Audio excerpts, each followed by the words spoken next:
the question of the COVID-19 availability. We know that Davante Adams has a very slim chance of being cleared. He needs 2 negative tests 24 hours apart.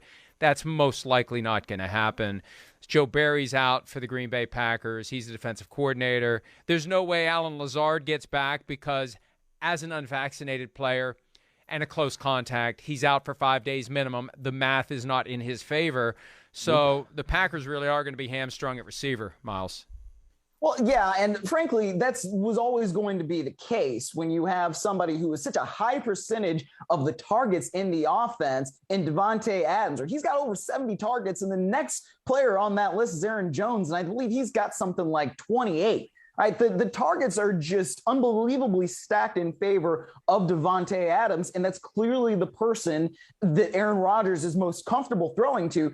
And I kind of think we've got to give Matt LaFleur some credit and Hackett, their offensive coordinator, for continuing to come up with ways to get him open, because there's no reason in the world that you should have that one player with such a high percentage of targets. What I thought was kind of interesting this week was defensive coordinator of the Cardinals, Vance Joseph, talking about how it almost makes the Green Bay Packers a little bit harder to defend when Davante Adams is not out there because you don't know where the ball is going. So in some ways that kind of works in Green Bay's favor. And, like you said, it sort of balances things out a little bit when you don't have J.J. Watt on the other side of things. But it's just going to be interesting to see what the approach is from the Packers when you don't have that guy who is such a high percentage of the offense.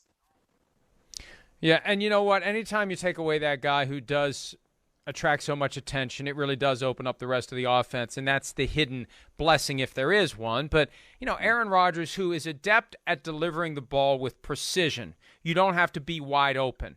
You just need that little window. So it's more often than not when he looks at Davante Adams as he's going through his progression, he concludes that he's open because Rodgers is one of the few that can deliver the ball into that opening, whereas other quarterbacks may move on.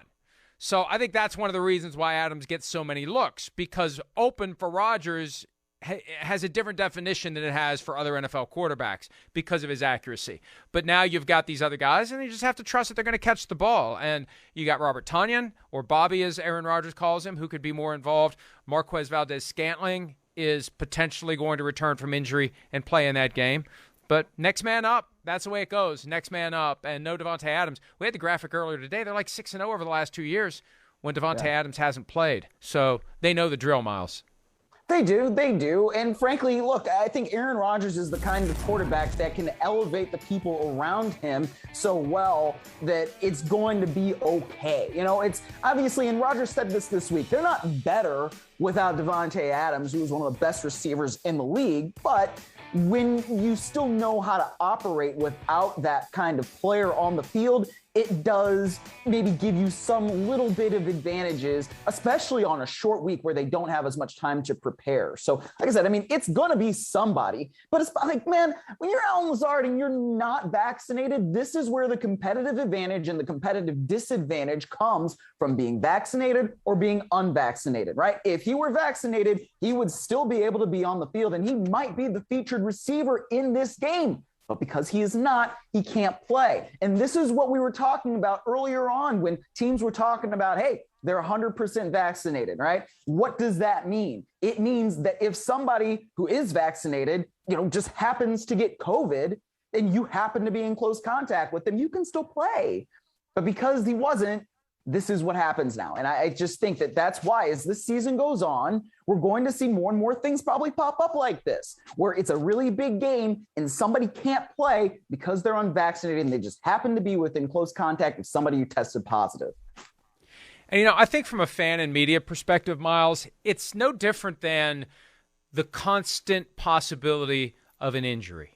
You never know when the guy is going to get twisted up. You never know when you're going to check the injury report and somebody's going to pop up. It's like, oh, I didn't even know he was hurt. It's the same idea. It's another factor that can just strike.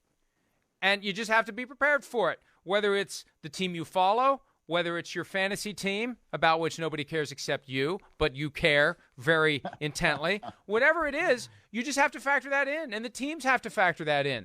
Because the one thing that isn't going to happen this year, They're not canceling games. They're not postponing games. They're not rescheduling games. They are playing. The magic number is somewhere between 11 and 46 of guys who can dress. And it's probably closer to 11 and 40 than 46 before they get to the point where they say we just can't do it. But it's on you as the team to have enough guys at enough positions so you can weather the storm if and when the storm comes.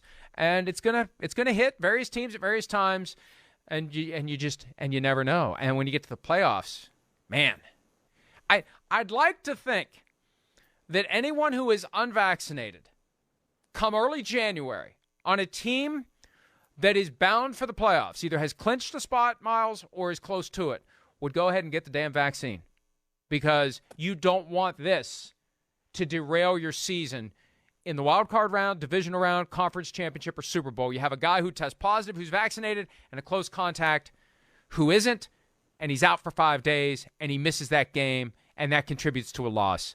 I'd like to think that some of the other guys out there will see this and learn a lesson and go do what they should have already done anyway.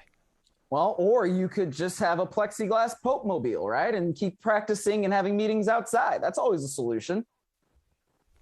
I still get emails from people who aggressively are trying to argue with me about getting vaccinated or not getting vaccinated. And after Davante Adams tested positive despite being vaccinated, I got an aggressive email from somebody saying, you said you can't get it if you're vaccinated. It's like, first of all, I never said that.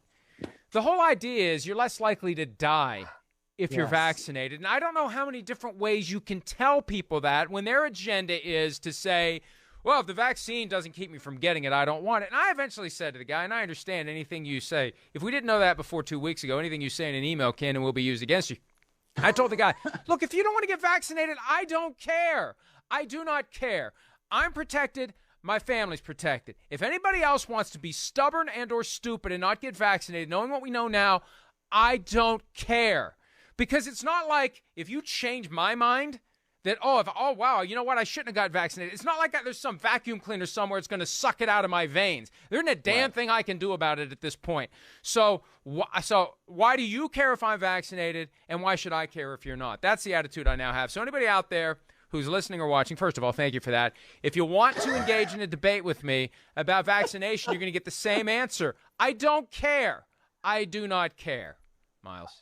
Yeah, well, I mean, I sort of feel the same way, but I can tell you this. Somebody very close to me recently tested positive for COVID, and they had no idea that they had it. And, you know, they had been in a situation where they got a test before they were going to do something, and then the test took a long time to come back. They had no idea that they were positive for the virus. And you know what? They didn't spread it to anybody, fortunately, because they were still masking up inside. And they didn't even feel a darn thing, basically, of a symptom because they're vaccinated. And I just feel like if that is not a reason to do this, I don't know what is, especially because that person is probably in a higher bracket for risk if they did get COVID. So I don't know if that's going to convince anybody to do it, but I'm just telling you, man, if you are vaccinated, it's had a much less chance that you are going to feel symptoms or that it's going to kill you. And you have a lesser chance of spreading it because you shed less virus. So that's my testimonial.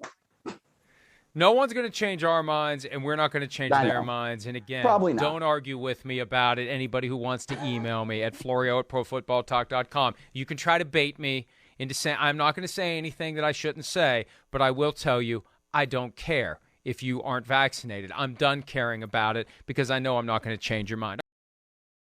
Hi, I'm Mike Tirico, and thanks for watching. Make sure to hit subscribe for the latest news and highlights from NBC Sports.